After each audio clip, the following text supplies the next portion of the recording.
House Bill 5115. Imagine this. Imagine a small town election worker counting ballots late into the night. She's tired, trying to make sure every vote is handled correctly. One small mistake, like marking a ballot wrong or misunderstanding a rule, could now land her in prison for up to 20 years. What the bill says it does?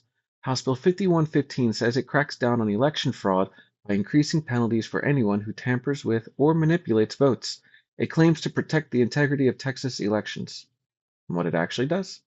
The bill expands the definition of fraud so broadly that local election workers can face felony charges for simple judgment calls, not just intentional fraud. It raises penalties to felony levels, shifts power to prosecutors, and removes special protections for seniors who are victims of fraud. Who benefits? Political groups that campaign on election integrity, activists pushing for stricter controls on ballot counting, and prosecutors who gain more authority over local election decisions. Who pays the price? Local election workers who could face felony charges for honest mistakes. Seniors who lose specific protections that once punished crimes against them more harshly. And county governments that get no funding to train or protect their staff. Why it matters. This law sounds like it's tough on cheaters, but it mostly puts fear into people who make elections run.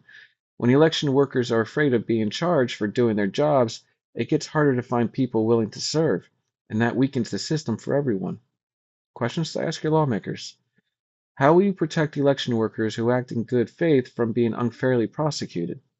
Why were protections for seniors and repeat offenders removed if this bill is supposed to strengthen accountability?